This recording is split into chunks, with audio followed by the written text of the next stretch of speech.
تاریخ شاید ہے کہ کامیابی ایسے حکمرانوں کا مقدر رہی جنہیں قدرت نے دور اندیشی اور وزن کی صلاحیت سے مالا مال کر رکھا تھا۔ ان صفات سے مالا مال ایک ایسا ہی کردار سکندر اعظم کا تھا جس کے بارے میں کہا جاتا ہے کہ اگر وہ چلتے چلتے کہیں رک جاتا تو سمجھ لیا جاتا کہ وہ کچھ خاص دیکھ چکا ہے۔ سکندر اعظم کے وزن یا دور اندیشی کی بھلا اس سے بڑی مثال اور کیا ہوگی کہ جب ہندوستان فتح کر کے واپس یونان جانے لگا تو اس کا گزر بلوچستان کے علاقے ویران اور چٹل گوادر سے ہوا۔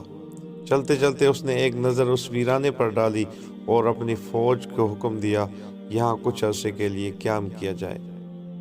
اگلے ہی روز اس نے اپنے نائب خاص کو طلب کیا اور کہا کہ اس علاقے کو غور سے دیکھو۔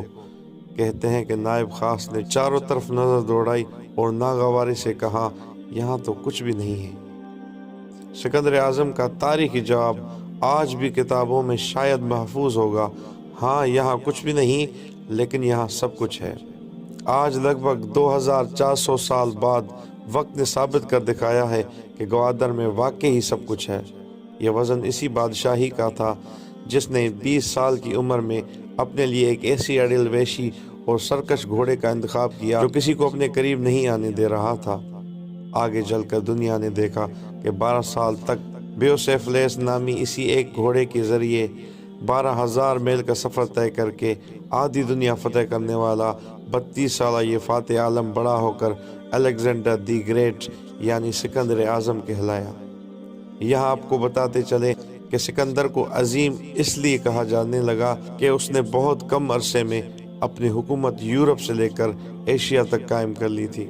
اس کی سلطنت یونان سے لے کر ترکی، شام، مصر، ایران، عراق، افغانستان، پاکستان اور ہندوستان کے سرحدوں تک پھیلی ہوئی تھی۔ سکندر اعظم کون تھا؟ شہنشاہ فلپ دھوم کے چوتھی بیوی کے بطن سے جنم لینے والا فاتح عالم سکندر اعظم چونکہ فلپ دھوم خاندان کے پہلی اولاد نرینہ تھی جس کے پیدائش پر خوب جشن منایا گیا، کیونکہ سکندر اعظم کے روپ میں فلپ خاندان کو سلطنت کا اصل جانشین مل گیا تھا۔ جہاں تک سکندر کی تعلیم کا تعلق تھا تو وہ اپنے ہمسیروں سے اس لیے ممتاز کرتا ہے کہ اس نے اپنے زمانے کے لحاظ سے بہترین تعلیم حاصل کی۔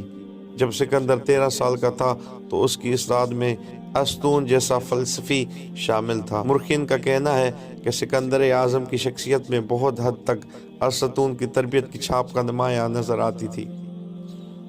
مقدونیہ سے تعلق رکھنے والا سکندر اعظم 356 قبل مسیح میں پیدا ہوا۔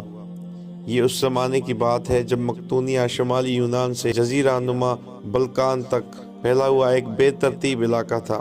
سکندر اعظم کی والد فلپ دھوم کو ان کی سوتیلی بہن یعنی کلوپترا کی بیٹی کی شادی کے تقریب کے دوران ان کے اپنے ہی ایک محافظ نے قتل کر دیا تھا، جس کے فوراً بعد اس محافظ کو بھی موت کی گھاٹ اتار دیا گیا، جس کی وجہ سے اس قتل کی وجوہات سامنے نہیں آ سکی۔ اس وقت سکندر اعظم کی عمر محض 20 سال تھی، چنانچہ باپ کی وفات کے بعد بادشاہیت کا کریا سکندر کے نام نکلا اور یوں سکندر بادشاہ بن گیا۔ جب سکندر اعظم نے ہنا اقدار سنبھالا تو اس دور میں مقدونیہ ایک غیر ریاست کے طور پر جانی جاتی تھی، جبکہ یونان میں ایتھنز، اسپارٹا اور تبریز بڑی قوتیں سمجھی جاتی تھی، یہاں تک کہ یہ ریاست مقدونیہ کو وحشی یعنی باربرین کے لقب سے جانتی تھی۔ جہاں تک سکندر اعظم کے والد فلپ دھوم کا تعلق ہے، اس نے عسکری صلاحیتوں کا تفعیل اپنے فوج کو ایک ایسی پیشہ ورانہ فوج بنا دیا تھا جس کا چرچا دور تک پھیل چکا تھا۔ مورخین کہتے ہیں کہ فلپ دھوم نے اپنی فوج کو اعلیٰ درجے کی پیادے، ماہر گھڑ سوار اور تیر اندازوں اور مشتاق نیزہ بازوں سے لیس کر رکھا تھا۔ سکندر اعظم کو یہی منظم فوج ورثے میں ملی تھی۔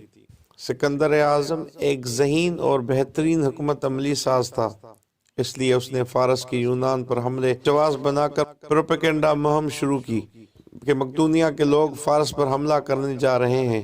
دلچسپ بات یہ ہے کہ ایک صدی قبل فارس اور یونان کی جنگ میں مقدونیہ سرے سے شامل ہی نہیں تھا۔ 334 قبل مسیح سکندر اعظم نے 50,000 کے لشکر کے ساتھ اس وقت دنیا کے سب سے بڑے اور تربیت یافتہ فارس کی فوج کو اس کے در پر آ کر للکارا۔ مورخین کے مطابق شہنشاہ فارس دارالسوم کی فوج کی تعداد 25 لاکھ کے لگ بھگ تھی۔ جو جدید اسلحہ اور بہترین تربیت سے آراستہ تھی، لیکن اس سب کے باوجود پر اعتماد ذہن اور مؤثر حکمت عملی کی حامل سکندر اعظم کے سامنے داریوش کی تمام ترکیبیں ریت کی دیوار ثابت ہوئی۔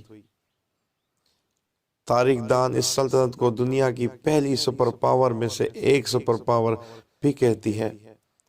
سلطنت فارس پر قبضے کے بعد سکندر نے مشرق کا رخ کیا تو اس کی نظر اب ہندوستان پر لگی ہوئی تھی۔ دراصل سکندر کی پے در پے فتوحات نے اس کی اعتماد میں اس حد تک اضافہ کر دیا تھا اور وہ یہ سمجھنے لگا کہ وہ جہاں چاہے فتح حاصل کر سکتا ہے۔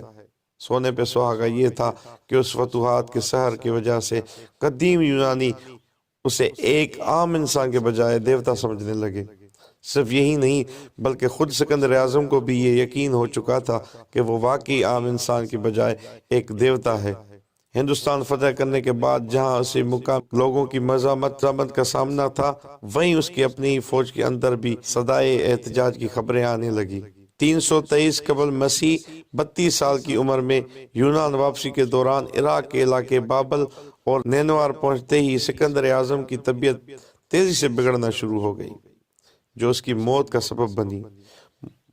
بعض مورخین اس بیماری کو ملیریا سے تعبیر کرتے ہیں، جبکہ کچھ کا خیال یہ ہے کہ دراصل اس کے زخموں کے اندر پھیلنے والا انفیکشن تھا۔